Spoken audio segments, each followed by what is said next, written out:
ಖ್ಯಾತ ತಜ್ಞ ಮಹಾಬಲ ಶೆಟ್ಟರು ಅಂತ ಹೇಳ್ಕೊಂಡು ಏನಾದರೂ ಮಾಡುವಂತಹ ಒಂದು ಷಡ್ಯಂತ್ರ ನಡೆದಿರ್ಬೋದು. ದಯವಿಟ್ಟು ಮಾನ್ಯ ಎಸ್ ಪಿ ಸಾಹೇಬ್ರೆ, ಮಹಾಬಲ ಶೆಟ್ಟರು 30,000 ಉಂಡ್ ಸರ್ಟಿಫಿಕೇಟ್ ಕೊಟ್ಟಿದ್ದಾರೆ, 3,000 ಇನ್ನೇನೇನೋ ಮಾಡಿ ಕೋರ್ಟಿಗೇನೋ ಅಟೆಂಡ್ ಆಗಿದ್ದಾರಂತೆ, 3,000 ಸರಿ.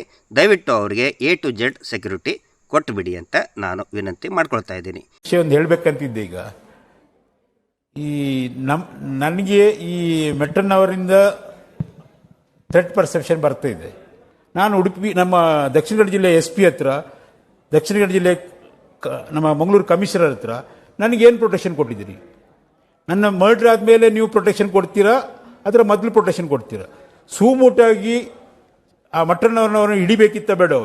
ಅವರು ಪಾಯಿಂಟ್ ಮಾಡ್ತಾ ಇದ್ದಾರೆ, ಇವನು ದುಡ್ಡು ಕೊಟ್ಟು ಈ ಥರ ಮಾಡ್ತೀನಿ, ಈ ಥರ ಮಾಡ್ತೀನಿ. ನನಗೆ ಅಲ್ಲಿ ಹೋದಾಗ ಅವ್ರು ನೋಡ್ತಾ ಇದ್ದಾರೆ, ಇವರು ನೋಡ್ತಾ ಇದ್ದಾರೆ. ನಾನು ಅದಕ್ಕೆಲ್ಲ ಹೆದರುವುದಿಲ್ಲ. ಯಾಕಂದರೆ ಐ ಹ್ಯಾವ್ ಸೀನ್ 30,000 ಉಂಡ್ ಸರ್ಟಿಫಿಕೇಟ್ ಕೊಟ್ಟಿದ್ದೇನೆ. ಎಷ್ಟು? 30,000. ಸೊ 30,000 ಕ್ರಿಮಿನಲ್ ನಾನು ನೋಡಿದ್ದೇನೆ. But now I am getting threat perception. So victim protection ಸ್ಕೀಮಲ್ಲಿ I am applying to government of Karnataka and Kerala high court. ಯಾಕಂದರೆ ಕಣ್ಣೂರು ಮತ್ತು ಕಾಸರಗೋಡು ಜಿಲ್ಲೆಯಲ್ಲಿ 60ರಿಂದ 70 ಕನ್ವಿಕ್ಷನ್ ಆಗಿದೆ. ಇನ್ನೂ 150-200 307 ಕೇಸಸ್ ಬಾಕಿ ಇದೆ ಅಲ್ಲಿ. ಸೊ ನನಗೂ ಸಹ ಪ್ರೊಟೆಕ್ಷನ್ ಬೇಕು. ಚಿನ್ನನಿಗೆ ಮಾತ್ರ ಯಾಕೆ ಕೊಡ್ತೀನಿ? ನನಗೂ ಸಹ ಜೀವ ಉಂಟು, ನನಗೂ ಹೆಂಡ್ತಿದ್ದಾರೆ, ನನಗೂ ಮಕ್ಕಳಿದ್ದಾರೆ. ಇಲ್ಲ, ಅವ್ರಿಗೆ ಮುಖ್ಯವಾಗಿ ಧರ್ಮಸ್ಥಳನ ಟಾರ್ಗೆಟ್ ಮಾಡಬೇಕು. ನಮ್ಮ ಭಾವನೆಗಳ ವಿರುದ್ಧ, ನಮ್ಮ ಹಿಂದೂ ಭಾವನೆಗಳ ವಿರುದ್ಧ ಮಾತಾಡಬೇಕು. ಅಲ್ಲಿಯವರಿಗೆ ಆ ಭಾಗದ ಮಹೇಶ್ ಶೆಟ್ಟಿ ತಿಮರೋಡಿಗಾದ್ರೂ ಸ್ವಲ್ಪ ಆದ್ರೂ ಇದೆ. ಈ ಮೆಟ್ಟಣ್ಣವರಿಗೆ ಏನೂ ಇಲ್ಲ. ಅವ್ರು ಇಲ್ಲಿ ದುಡ್ಡು ಮಾಡ್ಲಿಕ್ಕೆ ಬಂದದ್ದು. ನೀವು ನನಗೆ ಏನು ಪ್ರೊಟೆಕ್ಷನ್ ಕೊಟ್ಟಿದ್ದೀರಿ ಅಂತ ಹೋಮ್ ಮಿನಿಸ್ಟರ್ ಹತ್ರ ನಾನು ಕೇಳ್ತಾ ಇದ್ದೇನೆ. ನೋಡಿ, ಈ ಕುಂಬಳಕಾಯಿ ಕಳ್ಳ ಅಂತ ಹೇಳಿದರೆ ಹೆಗಲು ಮುಟ್ಕೊಂಡು ನೋಡಿದರು ಅಂತ ಹೇಳ್ತಾರೆ ಅನ್ನೋ ಒಂದು ಗಾದೆ ಇದೆ. ಆದರೆ ಮಹಾಬಲ ಶೆಟ್ಟರು ಕುಂಬಳಕಾಯಿ ಕಳ್ಳ ಅಂತ ಹೇಳಿದರೆ ಕಿಡ್ನಿ ಮುಟ್ಕೊಂಡು ನೋಡ್ತಾ ಇದ್ದಾರೆ. ಅವ್ರಿಗೆ ನಾನು ಸಾರ್ವಜನಿಕವಾಗಿ ಕೇಳಿದಂಥ ಪ್ರಶ್ನೆಗಳು ಏನು? ಧರ್ಮಸ್ಥಳದಿಂದ ಬರೀ 6-7 ಕಿಲೋಮೀಟರ್ ದೂರದಲ್ಲಿರುವಂತಹ ಬೆಳ್ತಂಗಡಿ ಗೌರ್ಮೆಂಟ್ ಆಸ್ಪತ್ರೆ ಇದ್ದರೂ ಕೂಡ ಅನಾಥ ಶವಗಳನ್ನು ಕಾನೂನು ಬಾಹಿರವಾಗಿ 76 ಕಿಲೋಮೀಟರ್ ದೂರದಲ್ಲಿರ್ತಕ್ಕಂತಹ KS ಪ್ರೈವೇಟ್ ಖಾಸಗಿ ಆಸ್ಪತ್ರೆಗೆ ಯಾಕೆ ಹೋಗಿ ಅಲ್ಲಿ ಪೋಸ್ಟ್ಮಾರ್ಟಮ್ ಮಾಡ್ತಾಯಿದ್ರು ಅನ್ನೋದು ಒಂದೇ ಪ್ರಶ್ನೆ. ಅನಾಥ ಶವಗಳನ್ನು ಸುಸಜ್ಜಿತವಾದಂತಹ ನಾವು ಮೆಡಿಕಲ್ ಹಾಸ್ಪಿಟ್ಲಿಗೆ, ಪ್ರೈವೇಟ್ ಮೆಡಿಕಲ್ ಹಾಸ್ಪಿಟ್ಲಿಗೆ ನಾವು ಕರ್ಕೊಂಡು ಹೋಗಿ ಅಲ್ಲಿ ಪೋಸ್ಟ್ಮಾರ್ಟಮ್ ಮಾಡ್ತೀವಿ ಅಂತ ಹೇಳಿದರೆ, ಸೌಜನ್ಯಾಳ ಡೆಡ್ ಬಾಡಿನ ಪೋಸ್ಟ್ಮಾರ್ಟಮ್ ಮಾಡಿದ್ದು ಬೆಳ್ತಂಗಡಿ ಆಸ್ಪತ್ರೆ ಒಳಗೆ ಯಾಕೆ? ನಾರಾಯಣ ಯಮುನಾ ಕೊಲೆ ಆಗಿದ್ದೂ ಕೂಡ ಬೆಳ್ತಂಗಡಿ ಗೌರ್ಮೆಂಟ್ ಆಸ್ಪತ್ರೆಯಲ್ಲಿ, ಅದು ಕೂಡ ಸಾಯಂಕಾಲ 6 ಗಂಟೆಯಲ್ಲಿ ಮಾಡಿದ್ರಿ. ಅನಾಥ ಶವ ಯಾರೂ ಕೂಡ ಕೇಳೋರಿಲ್ಲ. ಅವುಗಳನ್ನು ಅಗದಿ ದುಬಾರಿ ಖಾಸಗಿ ಮೆಡಿಕಲ್ ಆಸ್ಪತ್ರೆಯಲ್ಲಿ ಕರ್ಕೊಂಡು ಹೋಗಿ ಪೋಸ್ಟ್ಮಾರ್ಟಮ್ ಮಾಡ್ತೀರಿ. ಆದರೆ ಸೌಜನ್ಯ ಅಂತ ವೆರಿ ಸೆನ್ಸಿಟಿವ್ ಕೇಸ್, ಅದು brutal gang rape and murder case, Narayana Yamuna double murder case, ಅದನ್ನು ಗೌರ್ಮೆಂಟ್ ಆಸ್ಪತ್ರೆ ಒಳಗೆ ಯಾಕ್ರಪ್ಪ ನೀವು ಮಾಡಿದಿರಿ ಬೆಳ್ತಂಗಡಿ ಒಳಗೆ ಅಂತ ನಾನು ಕೇಳಿದ್ದು ಎರಡನೇ ಪ್ರಶ್ನೆ. ಆನಂತರ ಈ ಸೌಜನ್ಯ ಕೇಸ್ನಲ್ಲಿನೂ ಕೂಡ ಈ ಸಂತೋಷ್ ರಾವ್ನ ಯಾಕೆ ಖಾಸಗಿ ಮೆಡಿಕಲ್ ಹಾಸ್ಪಿಟ್ಲ್, ಅದೇ KS ಮೆಡಿಕಲ್ ಹಾಸ್ಪಿಟ್ಲು, ಅದೇ KS ಮೆಡಿಕಲ್ ಆಸ್ಪತ್ರೆ, ಅದೇ ಈ ಯಾರು ನಮ್ಮ ಮಹಾಬಲ ಶೆಟ್ಟರು ಯಾಕೆ ವರದಿ ಕೊಡ್ತಾ ಇದ್ದಾರೆ? Government FSL ಅಧಿಕಾರಿಗಳಿದಾರಲ್ಲ, FSL government doctor ಇದ್ದಾರೆ, ಅವ್ರನ್ನ ಬಿಟ್ಟು ಖಾಸಗಿಯಲ್ಲಿ ಯಾಕೆ ನೀವು ಒಪಿನಿಯನ್ ಕೊಡಿಸಿದ್ರಿ? ಅದು ಎರಡನೇ ಪ್ರಶ್ನೆ. ಮೂರನೇದ್ದೇನು, ಬೆಳ್ತಂಗಡಿಗೆ ಹೋಗುವಾಗ ಮಾರ್ಗ ಮಧ್ಯದಲ್ಲಿನೇ ಪ್ರಾಣ ಬಿಟ್ಟರು, ಸತ್ತು ಹೋದ ಅಂತಂದು ಹೇಳ್ತಾರಪ್ಪ. ಆ ಮಾರ್ಗ ಮಧ್ಯದಲ್ಲಿ ನರಳಾಡ್ಬೇಕಾದ್ರೆ ಒಂದು ಅಡ್ರೆಸ್ ಯಾಕೆ ತಗೊಳ್ಳಿಲ್ಲ? ಆನಂತರ ಒಂದು 10 ಉದಾಹರಣೆ ಕೊಟ್ಟಿದ್ದೀನಿ. ಬೆಳ್ತಂಗಡಿ ಆಸ್ಪತ್ರೆಗೆ ಹೋಗಬೇಕಾದ್ರೆ ಮಾರ್ಗ ಮಧ್ಯದಲ್ಲಿ ಸತ್ತರೆ ಬೆಳ್ತಂಗಡಿಯಲ್ಲೇ ನೀವು ಪೋಸ್ಟ್ಮಾರ್ಟಮ್ ಮಾಡ್ಬೋದಾಗಿತ್ತಲ್ಲ. ಬೆಳ್ತಂಗಡಿ ಆಸ್ಪತ್ರೆಗೆ ಬಿಟ್ಟು ಸೀದಾ ಯಾಕೆ ಮತ್ತೆ 76 ಕಿಲೋಮೀಟರ್ ದೂರ ಇರುವಂಥ ಈ ಖಾಸಗಿ ಮೆಡಿಕಲ್ ಹಾಸ್ಪಿಟ್ಲ್ ಯಾಕೆ ಕರ್ಕೊಂಡು ಹೋದ್ರಿ? ಇದು ಮೂರನೇ ಪ್ರಶ್ನೆ. ಮತ್ತು ಅತ್ಯಂತ ಸರಳವಾದಂತಹ ಮತ್ತು ತುಂಬ ತಾರ್ಕಿಕವಾದಂತಹ ಒಂದು ಪ್ರಶ್ನೆ.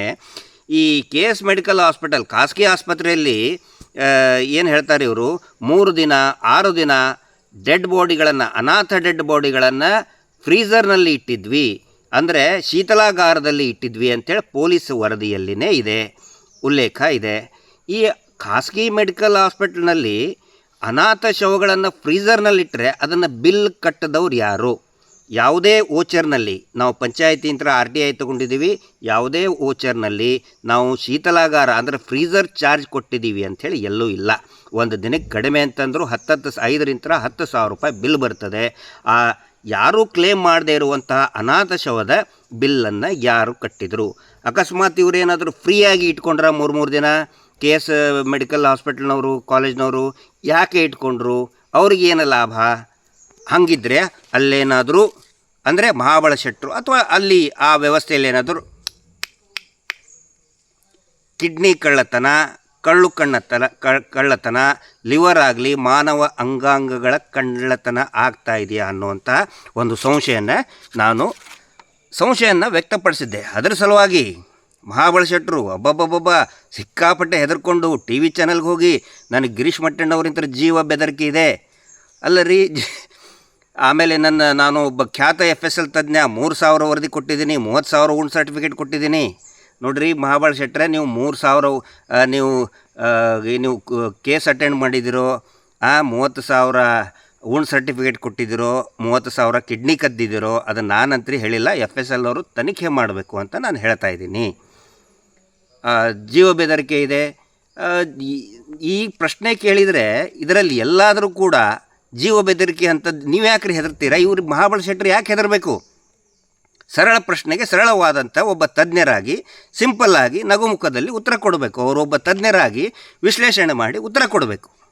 ಖಾಸಗಿ ಮೆಡಿಕಲ್ ಹಾಸ್ಪಿಟ್ಲಲ್ಲಿ ಫ್ರೀಝರಿಗೆ ದುಡ್ಡು ಯಾರು ಕಟ್ಟಿದರು? ಯಾಕೆ ಕಟ್ಟಿದರು? ಫ್ರೀಯಾಗಿಟ್ಟರೆ ಫ್ರೀಯಾಗಿ ಯಾಕೆ ಇಟ್ಕೊಂಡ್ರು ಆಸ್ಪತ್ರೆಯವರು?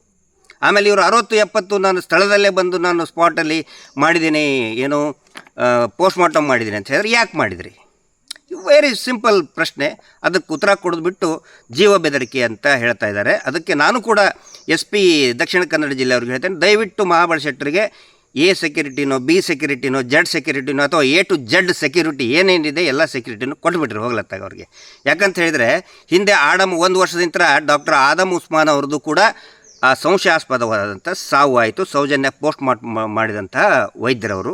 ಹೀಗಾಗಿ ಇವರು ನನಗೆ ಜೀವ ಬೆದರಿಕೆ ಇದೆ, ಮೋಸ್ಟ್ಲಿ ಈ ನಕಲಿ ದೇವಮಾನವನ ಗ್ಯಾಂಗ್ ಅದನ್ನೇ ಮಾಡೋದು, ಮೋಸ್ಟ್ಲಿ ಅವನೇ ಏನಾದರೂ ಕೊಂದು ನೋಡ್ರಿ ಯಾರು ಗಿರೀಶ್ ಮಟ್ಟಣ್ಣವ್ರ ಮೇಲೆ ಸಂಶಯ ವ್ಯಕ್ತಪಡಿಸಿದ್ರು, ಏನೋ ಖ್ಯಾತ ತಜ್ಞ ಮಹಾಬಳ ಶೆಟ್ಟರು ಅಂತ ಹೇಳ್ಕೊಂಡು ಏನಾದರೂ ಮಾಡುವಂತಹ ಒಂದು ಷಡ್ಯಂತ್ರ ನಡೆದಿರ್ಬೋದು.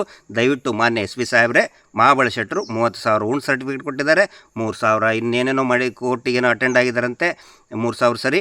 ದಯವಿಟ್ಟು ಅವರಿಗೆ A to Z ಸೆಕ್ಯೂರಿಟಿ ಕೊಟ್ಟುಬಿಡಿ ಅಂತ ನಾನು ವಿನಂತಿ ಮಾಡ್ಕೊಳ್ತಾ ಇದ್ದೀನಿ. ನಾನು ಇವ್ರಿಗೆ ಯಾಕ್ರಿ ಮಾತಾಡೋಕ್ಕೆ ಹೋಗಲಿ, ಆಮೇಲೆ ಇವ್ರನ್ನ ಯಾಕ್ರಿ ಮುಟ್ಟಕ್ಕೆ ಹೋಗಲಿ? ನಾನು ಮುಟ್ಟಿದ್ರೆ ಏನಾಗುತ್ತೆ ಅಂತ ಗೊತ್ತಿಲ್ಲ. ಇವರೇನು ಮಹಾಬಳ ಶೆಟ್ಟರು ಏನು ರೌಡಿ ಏನ್ರಿ? ರೌಡಿ ಥರ ಉತ್ತರ ಕೊಡ್ತಾ ಇದ್ದಾರೆ ಅವರು. ನಾನು ಮುಟ್ಟಿದ್ರೆ ಏನಾಗುತ್ತೆ ಗೊತ್ತಿಲ್ಲ. ಈ ಸಾಧು ಕೋಕಿಲ ಡೈಲಾಗ್ ಹೇಳ್ತಾರಲ್ಲ, ಯಾರು ಗೊತ್ತಾ ನಾನು ಮುಟ್ಟಿದ್ರೆ ಏನಾಗುತ್ತೆ ಗೊತ್ತಾ ಅಂತ ಸಾಧು ಕೋಕಿಲ ಥರ TV ಚಾನಲ್ಗೆ ಹೋಗಿ ಡೈಲಾಗ್ ಹೊಡೆಯೋದು ಬೇಡ. ಹೀಗಾಗಿ ರೌಡಿ ಥರ ಉತ್ತರ ಕೊಡೋದು, ಒಬ್ಬ ತಜ್ಞರ ರೀತಿಯೇ ಸರಳ ಪ್ರಶ್ನೆಗಳು ಇದೆ. ನಾನು ಕೇಳಿದ್ದು 4 ಪ್ರಶ್ನೆಗಳು ಸರಳವಾಗಿ ಉತ್ತರ ಕೊಟ್ಟರೆ ಮುಗಿದೋಯ್ತು. ಅದನ್ನು ಬಿಟ್ಟು ರೌಡಿಗಳ ಥರ ಉತ್ತರ ಕೊಡೋದು, ಇನ್ನೇನೇನೋ ಅಪಹಾಸ್ಯಕ್ಕೆ ಈಡೇರಾಗೋದು ಬೇಡ. ಅದ್ರ ಸಲುವಾಗಿ ದಯವಿಟ್ಟು ಮಾನ್ಯ ಜಿಲ್ಲಾ SP ಅವರಿಗೆ ಅವ್ರು ಕೇಳಿದ್ದಾರೆ, ನಾನು ಅವ್ರಿಗೆ ವಿನಂತಿ ಮಾಡ್ಕೊತಾ ಇದ್ದೀನಿ, ಮಹಾಬಳ ಶೆಟ್ಟರಿಗೆ A to Z ಸೆಕ್ಯೂರಿಟಿಯನ್ನು ದಯವಿಟ್ಟು ಕೊಟ್ಟುಬಿಟ್ರಿ. ನಮಸ್ತೆ.